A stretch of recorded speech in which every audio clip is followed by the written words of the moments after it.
Okay, how we doing, folks? Rich Van Tassel with you, giving you our game picks for now Week 15 of the NFL season. We are, of course, recording audio for Get Live Radio. We have a game tonight. The Miami Dolphins at 8-5, traveling up north to cold and snowy New York to play the Jets, who are 4-9. The Dolphins are 2-4 on the road. The Jets are 1-5 at home. Injuries for the visiting Dolphins, all listed as questionables.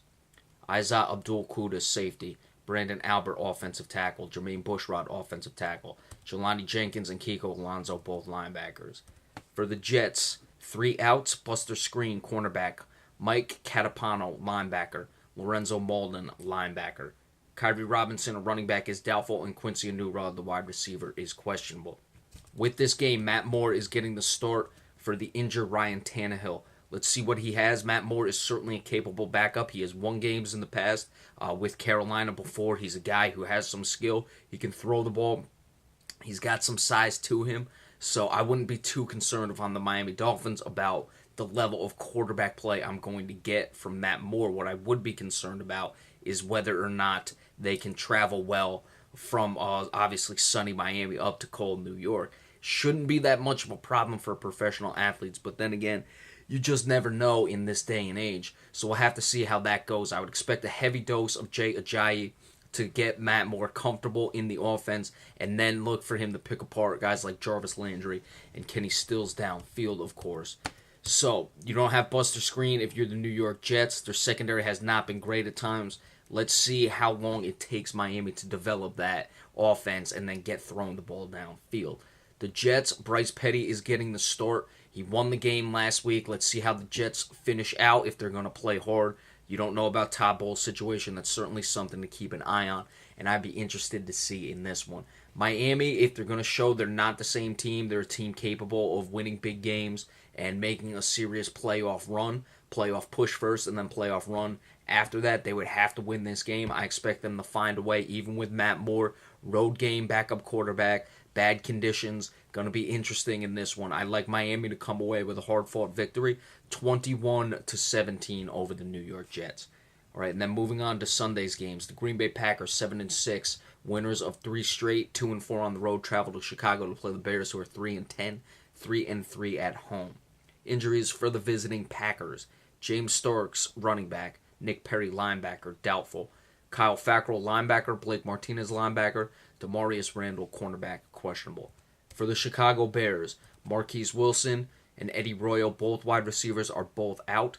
Jonathan Banks, cornerback. Bryce Callahan, cornerback. Eddie Goldman, defensive lineman, are questionable. Matt Barkley going again. I like what I've seen from Matt Barkley. It's obviously another cold game in Chicago. Tough conditions. Both teams are used to it, though, because they play in Chicago and Green Bay respectively. So nothing to look at in that regard as being an issue for this one. Don't know if there's going to be snow. We'll have to see. The Packers really starting to click now. Even without their running game coming along, it looks like Ty Montgomery is going to be the guy who's going to run the ball. That's what they've decided. That's what they're going to do. I don't think it's going to be effective. But hey, if that's what they choose, that's what they choose. You don't have James Starks likely in this game. Christian Michael has not come along, but I would expect at some point they're going to have to develop Christian Michael a little bit more. But they're doing what they're doing. The Packers, that is, spreading it out, letting Aaron Rodgers go to work and using Ty Montgomery. Let's see how well Chicago performs in this one. Like we said, Chicago with Matt Barkley, I think they're going to show some potential down the stretch. They have some things to play for. I just look at the injuries. No Marquise Wilson, no Eddie Royal. They're not going to be able to keep pace with the Green Bay Packers. Now, the cold conditions would mean it's not going to be a shootout. Most likely, more than likely, it won't be. So they don't have to worry about that in that sense. But still, you're going to have to score some points against the Green Bay Packers, regardless of what the conditions are. And I don't see, not that I don't think Matt Barkley can do it, I just don't think with the wide receivers being out, Chicago can do it. But they may just throw caution to the wind and keep pace. But in the end, the Packers are just too strong, and they really can't lose this game in the playoff hunt that they're in.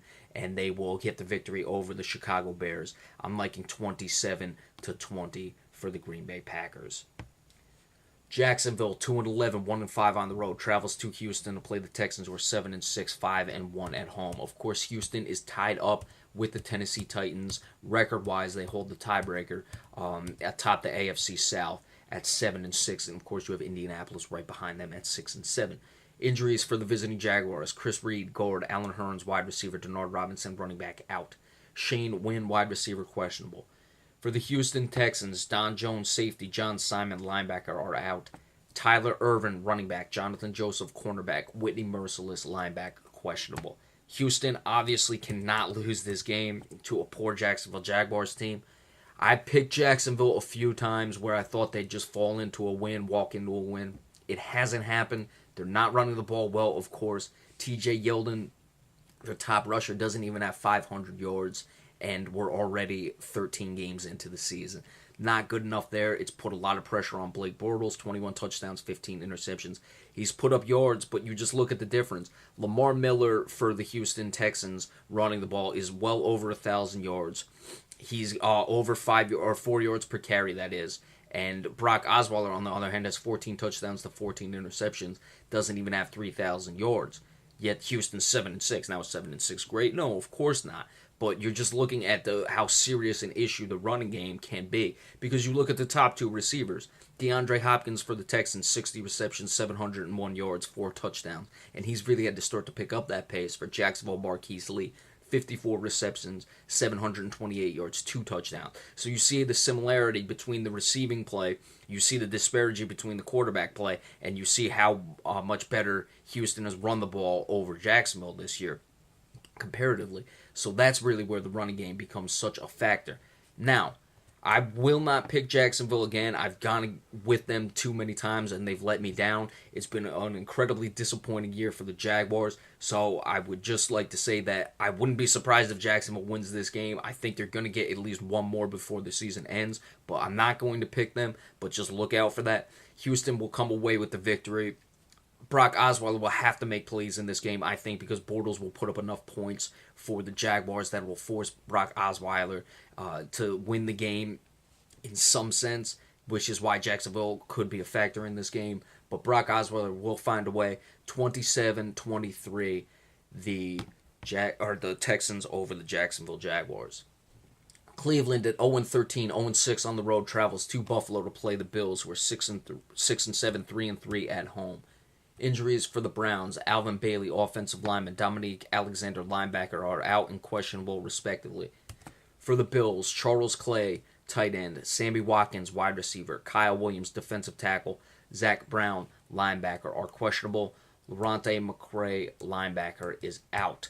Buffalo absolutely has to have this game. They likely cost themselves a shot at the playoffs by losing the last 2 weeks against potential wild card competing teams.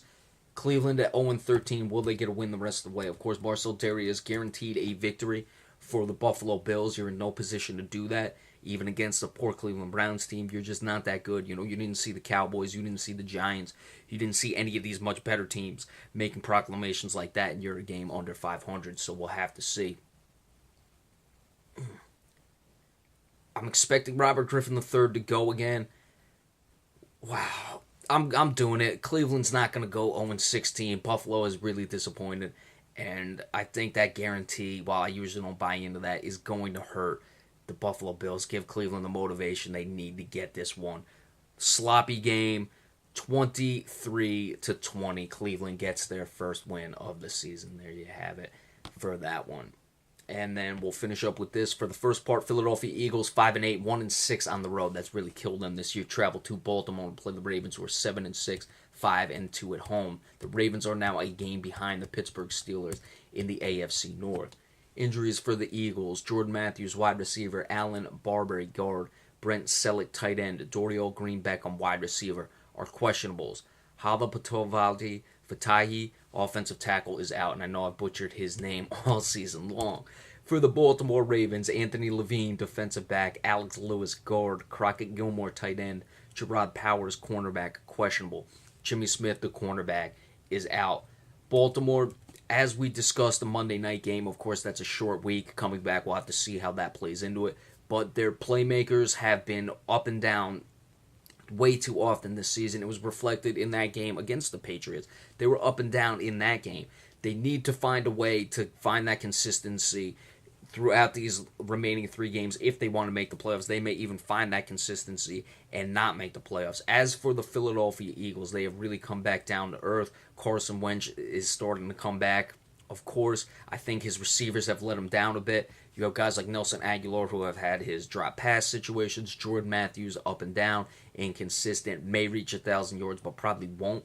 And the only reason he's getting those high numbers is because they have to throw the ball to someone. It's, the somebody stat. Somebody has to have it. Baltimore will find a way to win this game. Joe Flacco is going to make the plays. I look for him to attack that Philadelphia secondary, which isn't too bad, but Terrence West does not run the ball that well, and I think that Mike Wallace can get downfield against this team and, if necessary, open things up for the tight ends as well. Baltimore, 30-23 over the Philadelphia Eagles for the victory tomorrow. All right, so we'll be back in just a little bit. We'll continue on with part 2 of the game picks for now week 15 of the NFL season. Be sure to stay tuned for that. Remember, we appreciate all subscriptions as well. Thank you all so much.